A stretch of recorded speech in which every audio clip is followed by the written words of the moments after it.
Lance by Chance.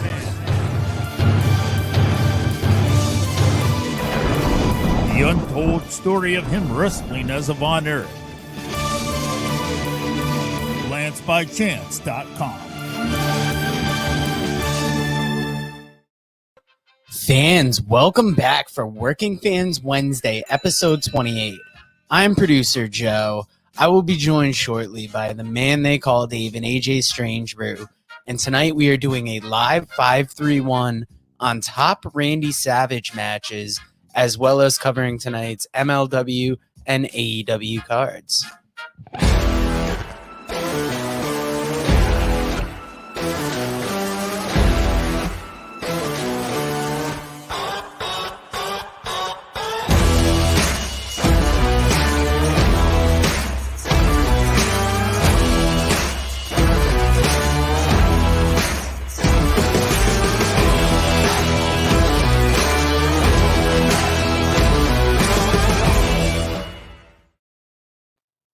Now, in addition to the social medias listed there, we are on Twitch at FansWorking.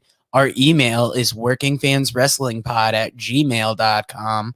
Our YouTube is youtube.com/c/workingfanswrestlingpod. Our website, workingfanspodcast.com. Now, our comedy podcast releases every Tuesday, while our wrestling podcast releases every Thursday. We're available on Apple Podcasts, Google Podcasts, Spotify, Pocket Cast, any major podcast provider. Now, please, the important thing is no matter where you listen to us, please like, rate, review, subscribe wherever you can. It helps get our names out there a little more and just helps get our notoriety up. So please do all of that.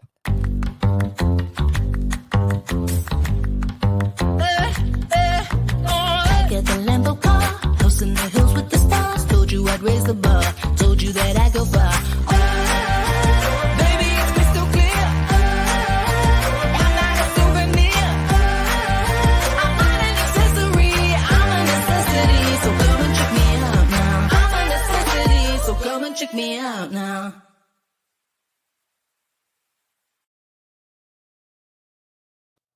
Now, we are brought to you by a variety of great sponsors. First up is 482 Designs. That's FOUR82 Designs at gmail.com.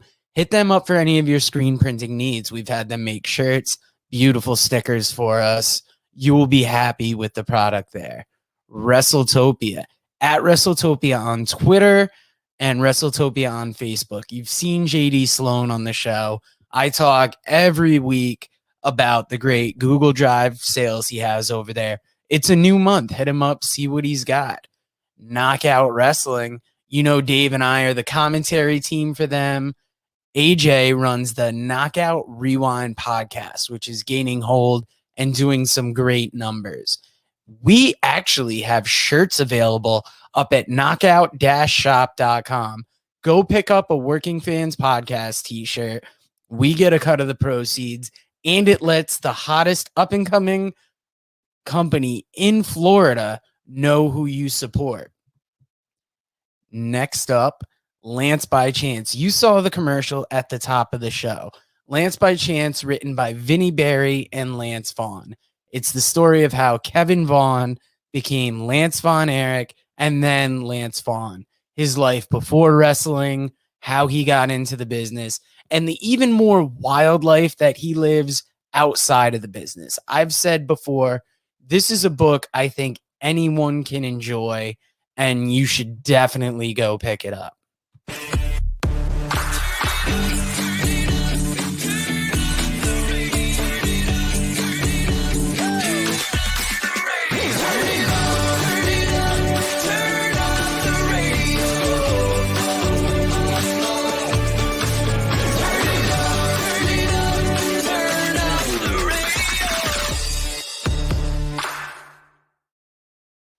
Now, last but not least, we are brought to you by The Buzz. That is our podcast network, our podcast home, our podcast family, if you will.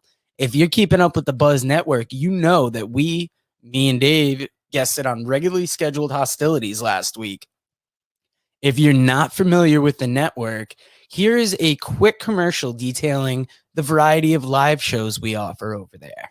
And quick note, in addition to the Wednesday night airing of our show on the Buzz here, we will be doing a Friday replay, Friday or Saturday. The day will depend on when I work. But we're going to do a replay on our network, so on our social media. So if you don't catch us live on the Buzz on Wednesday, catch us on Friday or catch us at any time on the Buzz. Here are the live shows we offer over there. War. Tell them that's what we ready for. War. Tell them that's what we ready for. War. Bringing that to competitors. Till we see the confetti fall, be ready for war. Tell them that's what we ready for. War. Tell them that's what we ready for. War. Bringing that to competitors. Till we see the confetti fall, be ready for war. Tell them I'm ready, any opponent. The crown heavy and every minute is chosen. A path only fit for kings, and you don't know what this court means. What did you enlist for? If it isn't getting more rings, then you gon' have to switch your team.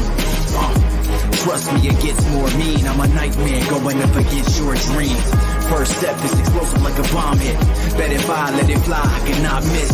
And you ain't got a chance at the top 10 when you getting clamped all night by your locksmith. On the block, throwing lobs to my top bigs. I'm a chef, no look, what's the top dish? Tie game for the... Fellas, how are we doing tonight? Well, good, baby. Got a All of the coffin, camping man. equipment from Toomey Tools in Ocala, Florida. They're the best. Love me some Toomey Tools. Now, Hey. guys, We're talking about, oh, yeah, baby. I don't want to jump the gun, but you know what we're talking about. Dig it. Uh-huh. I know and this That's is a actually big list actually coming off- Dave's Hulk Hogan impersonation. Oh, yeah. This is Freak out. actually this is big coming off last weekend's A&E biography.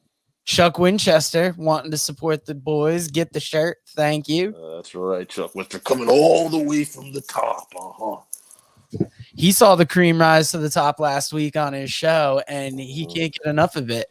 If you didn't Nobody knows more about cream rising than Chuck Winchester. That's right. You're going up the Macho. Uh-huh.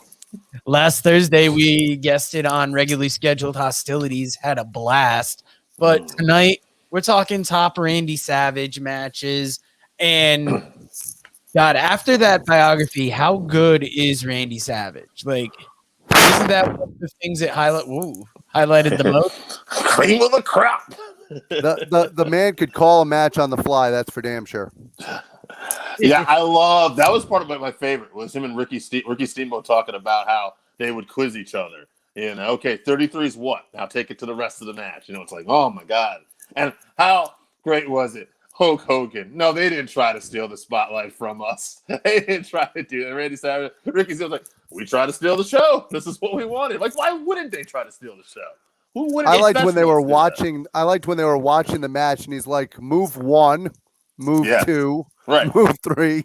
Yeah. And especially at that time, the WWE not especially known for their like high work rate matches. So for WrestleMania 3 to have that kind of a classic, and it's not just like a nostalgia classic, it's like everybody almost agrees that that's one of the best matches of all time. And that's not something you're going to hear much from the WWF. I think Macho Man, and I loved seeing his stuff for the WWF, and obviously that was highly featured in there. But what I enjoyed was actually his early stuff in ICW with his father, the International Wrestling Championship Wrestling, how they tried to invade Memphis, Jerry Lawler talking about, we felt it was fraud because we weren't going to have matches with these guys. And then ICW folds, and what happens? They have matches with these guys. Yeah. That's And a good business. Is good business. And doesn't it say something about how a company conducts themselves when they won't talk about the competition and how it makes the competition look when they can't stop talking about you? Well, it's no different than even these days. As much as I love AEW, the best thing that they can ever do is just pretend like the WWE doesn't exist. Right. That's do your business, do the thing that you do, and just ignore the giant in the room.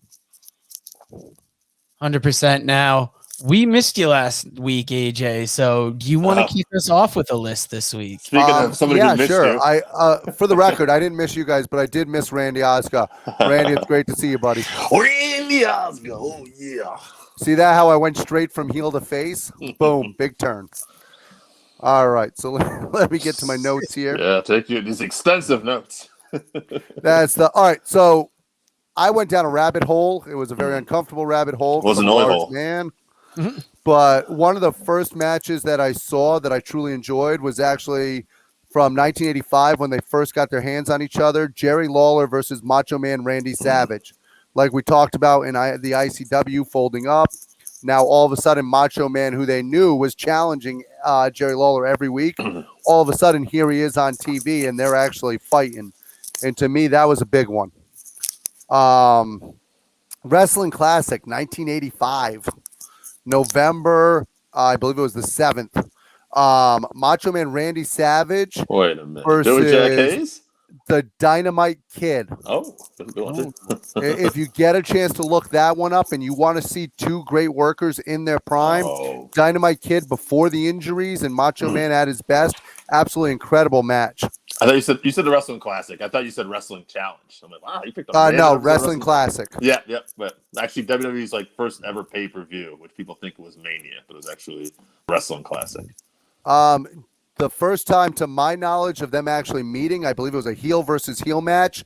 Jake Roberts versus Randy Savage from Saturday Night's Main Event in November of '86. Yes. That's my number 3 match. To Double me, disqualification. to see two heels at their best working that well, and both of them still managed to be slime balls in the match. It was a very well put together match. Ric Flair versus Macho Man at WrestleMania. I thought they did a good job of actually putting that match together. I thought they did a good story leading up to it, with Flair trying to make it sound like Miss Elizabeth was having an affair with him the whole time. I actually watched it the other day. Yes. So I felt like that was a very good one.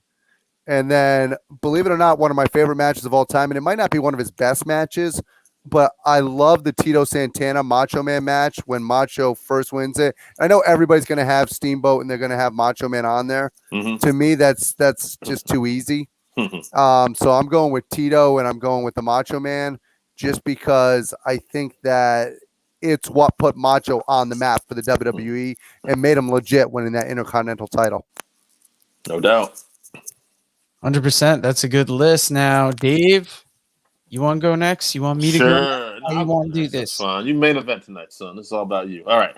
Here's what we're gonna do. All right. He left Steamboat Savage off there. He's right. It is too easy, but to me, it's like I can't leave it off there. It's one of the greatest matches of all time. It's highly planned out, as we find out. But at the end of the day, it was still good. Still one of the best matches of all time. Still holds up. It still gives me chills thinking about that match. Ricky Steamboat at that time coming out to actual music. He had the theme that would be used for the Chicago Bulls. Yeah. And it was just so super cool. Still remember that to this day. Like AJ, I actually have Randy Savage, Ric Flair, WrestleMania 8 on my list. To me, that match, it's funny. I like Savage, but I like Stinger. I was never really a Savage guy. I just liked him. But that match with Flair, for whatever reason, I just thought they tore it down, and I was so happy to see Randy Savage win the world title. Because I never thought the way he was positioned at that time as a kid, that we'd ever see Randy Savage win the belt again. So for me to see him do it, I was like, this is pretty cool. And he had blood at that time in WWE was hardly ever happened. So my last 3 matches, and I'm calling this on the fly a little bit because I forgot I didn't write them down. But for historical significance, I'm going to put WrestleMania 4, the tournament final against Ted DiBiase, which I just think I don't want to say that match stands out, but it did stand out that Savage won the world title because this is the first put him time, on the map. So he won the world title. Besides Hulk Hogan and growing up in our childhood, really, other than that, brief Andre just getting the belt and then handing it to Ted, we saw an actual new champion. It felt like a new era was happening. So to me, the two things that ruined that match for me were actually Hogan and Andre. Yeah, that's fair. That's fair. Diamond Dallas Page, Spring Stampede. He helped put Dallas Page on the map. Again, that's a common thing with Randy, right? Putting people on the map here. And number 5, and I was a little warrior. I know it doesn't hold up well, but I was. And here's the thing. I still believe, though, if you look at Warrior's resume, the best match he ever had, period, was with Macho Man Randy Savage. There's a couple guys that got good matches with him. I don't count that Hulk Hogan shit, but Rick Rude was another one of them. But to me, Macho Man Randy Savage got the best match ever out of Hulk Hogan. How many elbows did he drop on It was Warrior? like 5 in that or match? 6. In retrospect, it's like kind of like demoralizing, and it's like, why would you do that? But it never was really done back in that day. And, Yeah, pretty much ruined the elbow for me. but I mean, if you look at it, again, he got the best match ever out of Warrior. They told a great story. So, Now, how Absolutely. difficult do you think it was for him to plan that match with the Warrior? Like, how much of a headache was that to set up that? yeah, it's hard to say because I bet you, if anything, Warrior probably listened to fucking Randy. Like, I'm sure he didn't want to deal with that shit. I like to picture the Warrior just going, okay, up, down, up, down, up. Okay, go. That's all he needed to know. That's all I need to know, baby. Green grass Right. to the crop. Now, AJ, I'm going to disappoint you right off the top. I got Savage Steamboat, WrestleMania 3. It's kind of hard not to include it on there just because it's the best match WWE's probably ever done. Like, This is best gonna be- wrestling match. This is gonna be AJ's like I am with Flair and Race. Yeah. I have also Savage versus Flair, WrestleMania 8. I remember that whole build-up. It's one of those storylines that sticks in your head. And knowing Randy Savage, I mean, he was pretty much the guy he portrayed on TV, and that really played into his paranoia. So I thought, Wild, amazing. absolutely wild to think they got Randy to do that shit. I got Savage versus Hogan, WrestleMania 5. It's to me just Savage, WrestleMania, those 4, 5, 6. You can't really. The destruction of the mega powers. Yeah. It's epic. Everybody loves it. Yeah, it's a huge deal. It doesn't hold up to me. For me, it was a time when now we're going back into Hogan, and this is when, like, you hear my fandom where I talk about there's certain guys I liked. I liked Hogan. Now I'm getting bored with Hogan. Why are we putting the title back on this guy? I don't like the soap opera crap, but I enjoyed the Orndorff turn a lot more than I enjoyed the Macho Man turn from the Mega Powers. Yeah, but Joe's got one more. I don't want to take away from I got him, so two go. more. AJ, Two more. I stole one from your list. I got Savage versus Roberts, Saturday night's main event, 1986. Hard to deny it. And then I'm finishing up with the WrestleMania 4 tournament final. Okay. He definitely deserved the championship, and to see him get it at that time really put him over. Josh DeBoard showing up. How's it going, Josh? Oh yeah. Oh, yeah, Josh DeBoard. Now, anybody Hostilities. watching, drop your Randy Savage top 5s on us because we're about to decide what the top 3 is going to be. So I think- got to tell you, I agree with Dave on one, and I almost put it on my list. But like I said, I went down that classic rabbit hole. I really enjoyed the Diamond Dallas Page Macho Man, and he did really make Diamond Dallas Page. Diamond Dallas Page was a borderline just mid-card guy, and he literally became a main eventer because of Randy Savage. Yeah, and the backstory behind that too. I think DDP's told the story before, but Iron Anderson's like the agent, and he goes back, and they basically gave him permission to do how the match whatever they wanted, and Randy Savage was just like, I think I'm gonna take the elbow, or no, he's like, I think I'm gonna miss the elbow and then take the diamond cutter and get pinned in the middle. And Dallas Page is just like, holy shit! And Iron Anderson looks at him like, I hope you know what this means. And Dallas is like, yeah, Iron, I know what this means. Yeah, because I think Diamond just thought he was going to get the rub in the match. I don't think he expected that much of a rub. Randy versus Royce. He's so funny. Boardwalk Sunday. Well, considering his heart exploded, I'm going to go with Royds 1-0. AJ Strange versus Royce. Oh, Randy Savage. Macho think that Man would be Randy quite- Oscar, whose birthday was yesterday, actually, Yeah. by the way. Happy birthday. Yeah, oh yeah, ride the lightning bolt. Randy, baby. if you go to our cameo, we'll actually do a little happy birthday thing for you. We have a camera. We will. Send All right. AJ $20. He'll send you a video. I gotta say, I think just because it was on our list, we got to include Flair Savage WrestleMania 8. I think that was on all 3 lists. It was, yeah. Yeah. I think we have to have because AJ deep in his heart wanted to put down Steamboat Savage, He did. Oh no, that belongs Yeah. on all. Yeah, that definitely so belongs I in the think finals that's got to be the or two. in the top 3. Yeah. And then I actually believe the third one should be Jake Roberts and Macho Man. To be honest with you, I have members of that too. I you know the problem with that is it's a non-finish. I think it was a great match, but it just it was very unique for its time. But God, you start talking about these historic matches like with are Ted we DiBiase, including it Dallas just Page. because we know the snake bite was connected with that feud? Well, that's I hate the earlier snake on bite because I hate snakes. Um, because they didn't that the feud with the snake and stuff. That's not until years after this. yeah, Oh, that's oh shit. Yeah, yeah. yeah, That the snake bite is actually not until what 1992. yes. All right, fuck Saturday night's main event then. So I'm yeah, talking about you're 6 years in between. you're right. Well, no, it's probably a little earlier than that, but it's in that time period because It's '92. got to be somewhere around there. Yeah. 92, he's taking the belt from Flair. And if you remember, that's the same card where Undertaker tombstones Jake and beats him, and that's Jake's last match. So it's actually It's an easy way to figure it out. What year was the Ultimate Warrior Savage? it was 90, so 91, the end of 90, Yeah, because he 91 was in retirement for a year and then came out of retirement because of the attack at the wedding ceremony. Whereas the Saturday night's main event stuff that we're talking about here was actually Randy Savage was Intercontinental Champ at the time still. So this is going right in that first year of Randy Savage, maybe second. 1986. It was November '86 was the first match between them. I mean, we Right. could put it in as a third one, but I think it's only going to get booted because Oh yeah, you know what? It doesn't matter because Savage we're Steamboat and Savage Flair is going to be. I think That's our no matter final what two. we put in, it's going to get booted. To be honest with you. that's our I final. will two. tell you why I don't like the tournament final. I don't like the tournament final because they shouldn't have played Hogan and Andre as much as they did. To me, it should have been a clear win and a clear finish for Savage to beat DiBiase. Well, regardless, I think we got our final two here, guys. I mean, So which one do you guys want to vote on? Me, it's tough. Savage Flair is such a classic for me, but I have to go Savage Steamboat just because that work rate is next level. Yeah, I would love to have Savage and Flair because to me that match actually does mean more.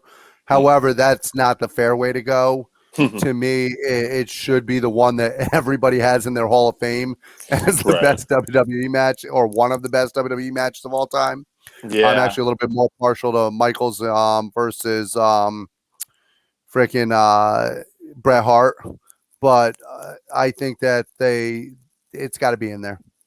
yeah. I love Savage Flair. This is really neck and neck for me.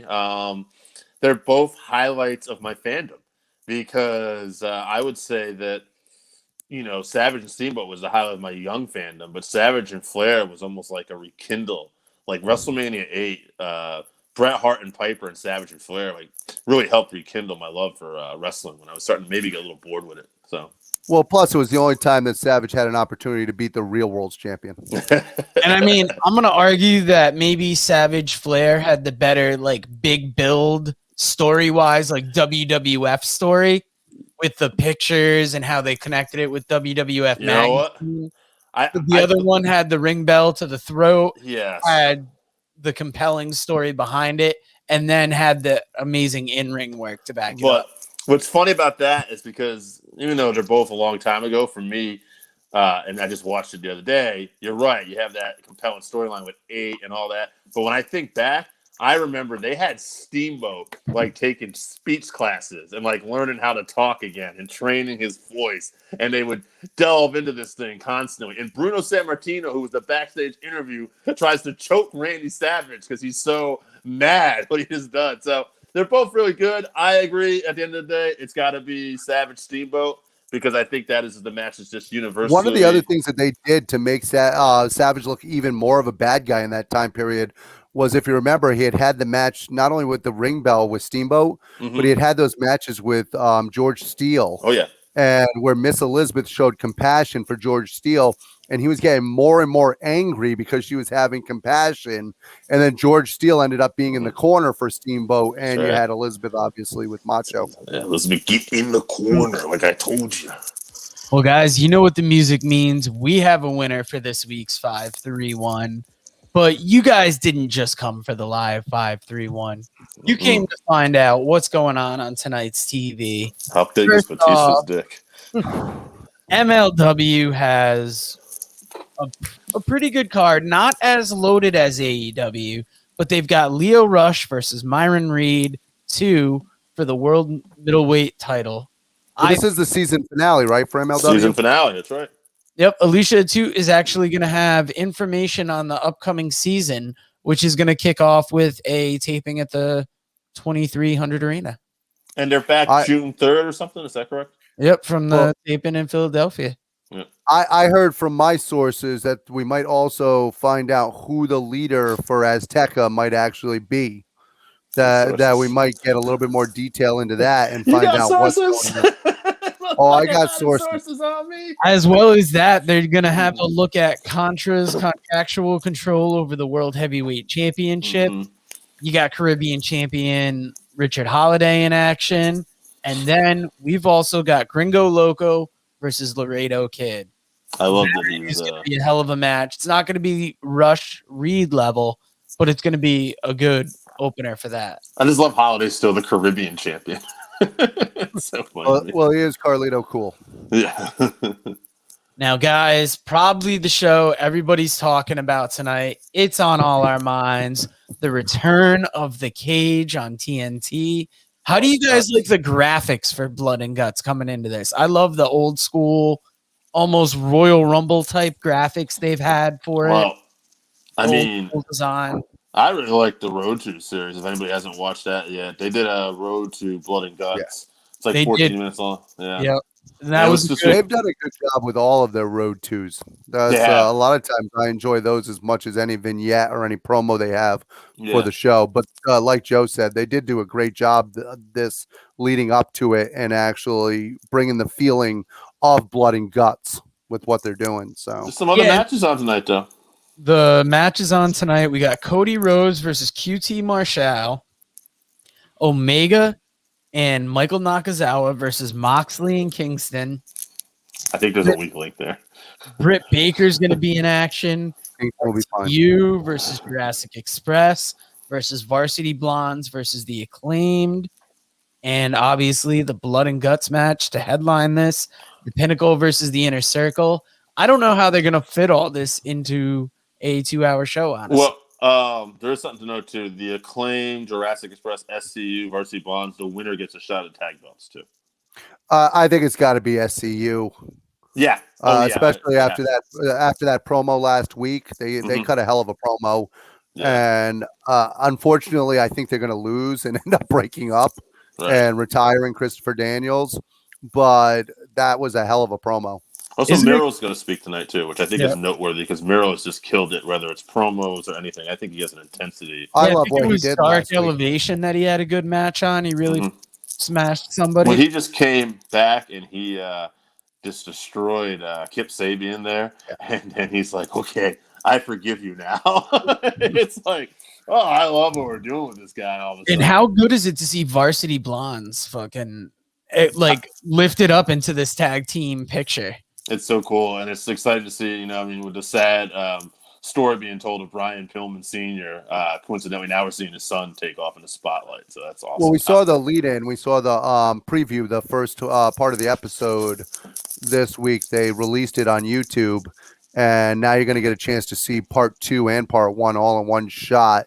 It was such an emotional thing to watch, and to see that poor widow, Melanie, and the way she suffered, the way she struggled. I mean, and his evil daughter, the way she keeps kicking Melanie, like Melanie's done something wrong for wanting to stick up for her. Okay, you get a little too. Your sarcasm here. That was not a good. Like I felt for everybody involved in that. Clearly, Melanie knows she was wrong to this day. No. That lady had it coming. Now, guys, that is actually what we're going to be talking about next week, because by next week, we'll have seen another biography. That whole first episode of Dark Side of the Ring will come out. So on next week's live show, we'll be talking Dark Side of the Ring biography and kind of the nature of wrestling biographies as it is. One more thing. Need to touch base on NXT from last night, too. One more thing, too. I wanted to say about the Blood and Guts, because you did say something, Joe, a minute ago, and I just wanted to make sure we talked about the other matches real quick. But the Blood and Guts main event, you said, how are we going to fit that in 2 hours? It is noteworthy that 2 weeks ago, Tony Schiavone had said on a taped episode of Dynamite that it's a one-match show. And then it changed last week, and they had other matches for it. And I know they talked about this on Post. Wouldn't it be interesting if we start off with Blood and Guts tonight, and then we don't have time for those other matches, and it is taped next week, we're having another show, those matches make it on, because we only know one match for the following week. So I'm not saying awesome. Yeah, I'm not saying it'll be a one-match show. Maybe it'll be a two-match show, because I don't think Moxley's going to do double duty with this tag match, and he's got Nagata next week. But it'll be interesting to see if we get this whole show tonight. Like, even if they just did Blood and Guts, Cody QT, and the Omega, the Omega. I say 2 hours of Blood and Guts. That's going to be like, that should be a pay-per-view there. That's paying off like 3 feuds, or not even paying off. It's just the intersection of 3 feuds, and it's major ones. Me and you talked about this before, Joe, off air. We've talked, like, it's exciting, I think, to see now, as AD talked about what NXT did last night, but with no competition now, AEW has a huge show, and we can kind of see, like, hey, where's this going to be? Is this going to do what we think their cap is, 1.2 million? Or are we going to go past that? No one knows, but I can't wait to find out. It's a good opportunity. I'm hoping they bury it. I'm hoping they actually beat Raw's number, to be honest with you. We know. Now, AJ, before we pick our match of the night tonight, tell us what you wanted to let us know about NXT. Well, the only thing I wanted to talk about with NXT yesterday is I thought that they did a great job. First of all, I love the women's match. That was great. But I think they did a great job in the beginning getting over Swerve Scott and showing exactly how athletic those two individuals could actually be. Super aggressive. I love his aggression. Super aggressive. I loved it. And quite frankly, in order for that match to work, there has to be a certain level of aggression. And otherwise, it's not believable. Rough, and we know he's small, and it's just going to be his career. Like Darby and a lot of guys inside, he took a hell of a beating. All right, he doesn't have the personality of a Darby. He took a hell of a beating, and it looked good. The match looked great, and then now Swerve's got this entourage, which I think is going to work for him, and I hope it means it's a bigger push for him. Speaking of similar to Darby Allin, did you see the coffin drop onto Candice LeRae onto the freaking ladder? That was absolutely insane. That tag match is crazy. Hartwell that bump is freaking nuts. Hartwell with the springboard like onto the ropes and then drops an elbow and goes through the table there.